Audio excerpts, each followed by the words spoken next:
please, don't try anything that you're about to see us do at home, ever. Hi, this is Austin. I'm just here to give you a disclaimer to, well, not try this at home. The video you're about to see contains me running malware on a virtual machine. Now, I've taken steps to make sure that this machine is secure. I've isolated the virtual machine from the host, and the network adapter has been completely removed, and I've even removed my network card from the machine. Now, don't get cocky and think that you're going to be able to do this because, well, ransomware is very commonly known as spreading on the network, and if you don't do it correctly, not only can you brick your own machine, but any other PCs running on your physical network. So the bottom line is, don't even think about trying this at home. Okay, if we power up this virtual machine, you'll see it is a Windows 7 64-bit VM. It's basically like your standard Windows computer. The only difference is that there's no network adapter because, well, that wouldn't be so good in this scenario. You'll see that there are 4 user accounts on this machine, 2 admin, 2 standard, all are which password protected. And it's basically just following your standard, home computer kind of protocol. Let me just fit the guest OS here. So the username we'll be using is ESTuser1, which is a local admin account, or a local standard account, I should say. And you'll see that there's not much on this machine. There's the malware itself, Google Chrome, Foxy Reader, and Firefox. So there's not much on this machine, and you'll see that there is indeed no network connection. So for the malware itself, Petya actually is a DLL file and is executed by using the run DLL32 command. It activates by, well, restarting your machine, and it does this by creating a scheduled task to reboot your machine without the user knowing it. There are also other ways that it invokes the restart as well, by kind of doing like a blue screen of death kind of thing. And if I monitor my scheduled tasks that are being run, you'll notice that nothing is active right now. This is going to change very shortly. And let me turn on hidden task as well, just so we can see and confirm that these are ready to go.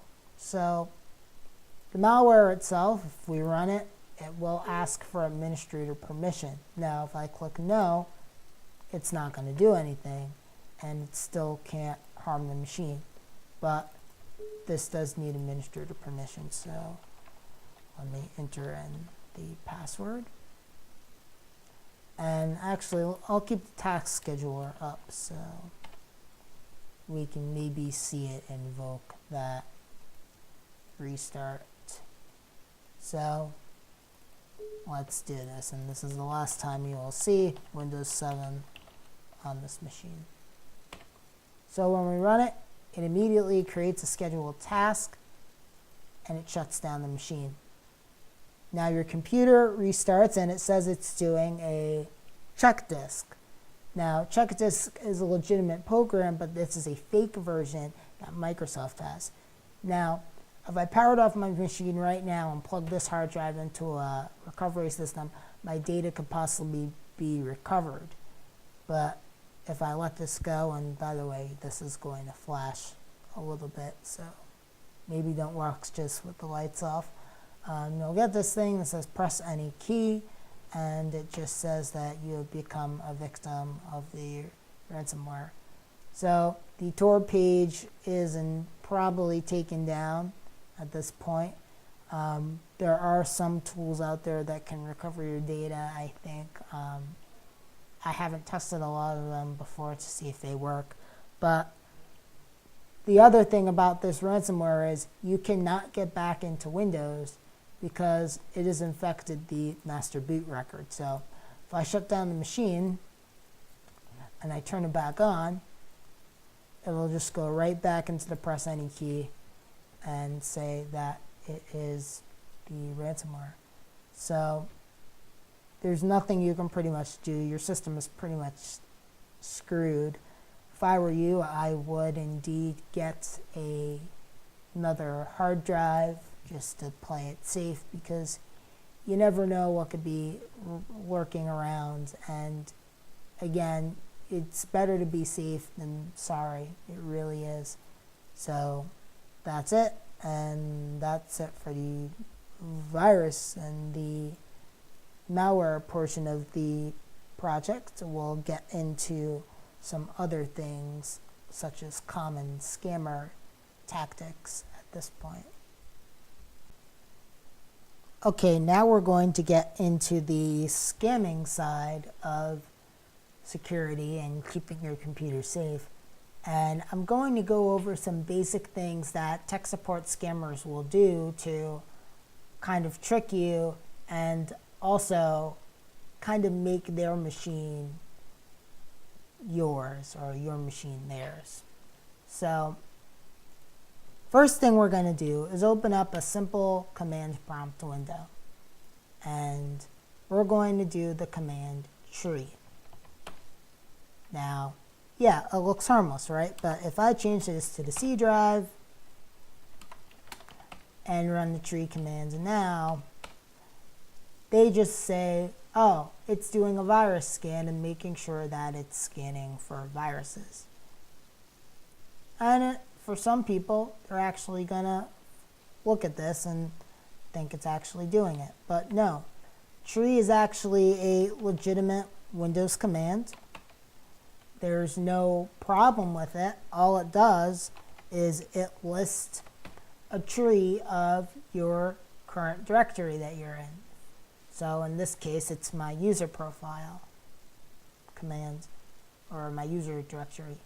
So this is just harmless. It's not a virus scanner at all. It's just a simple directory listing. The next thing that I've seen people do is basically make it look like your computer has so many problems, is by opening up the event viewer. The event viewer just basically is a log of your system. If I go into the administrative events log, you see all these warnings and arrows and all these, red things and caution signs. These are actually standard for a Windows machine. It's not a problem. They make it look like it is, but it really is not. If you go into almost every Windows 7 machine, you'll find these commonly on the system. It's not critical at all for you to look at. Now, let's just make this even more official by opening up a document and saying techsupport.com, name $200, let's just say, and we'll say enter billing info here.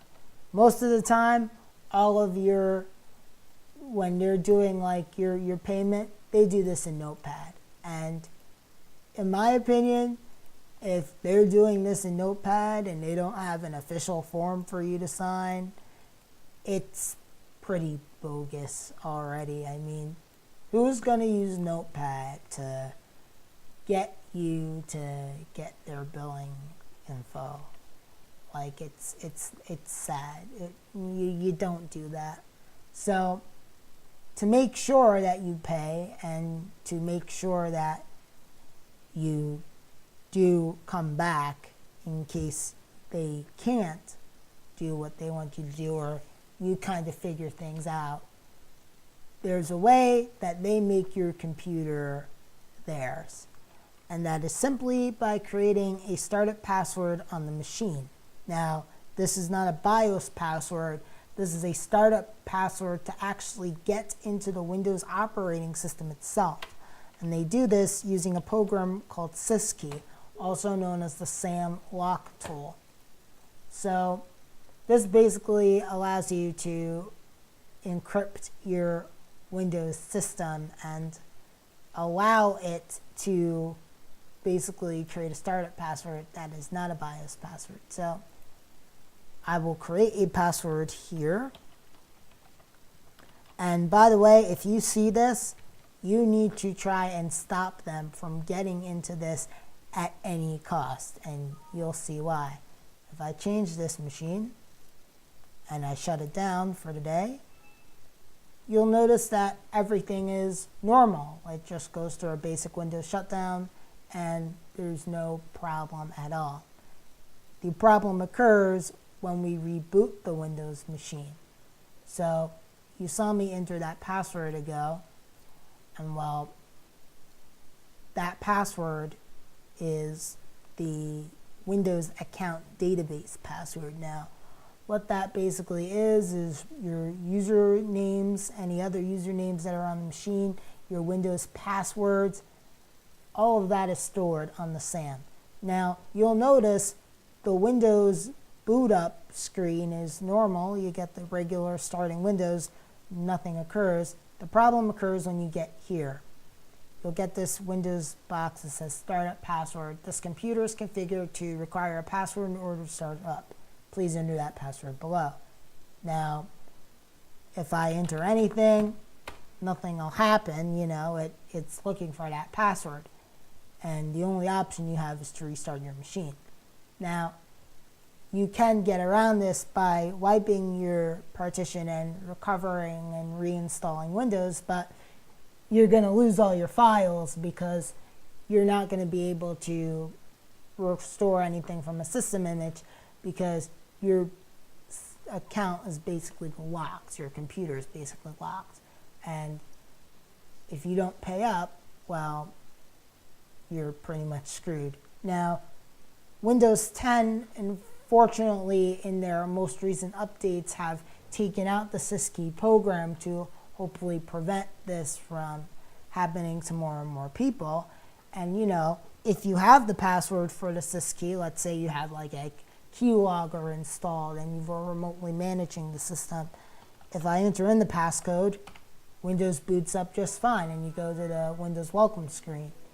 But if you don't, your system is pretty much screwed and there is no way you are getting back into that and getting your data. So those are some basic tech support scammer tricks that are most commonly used throughout the tech support scamming community.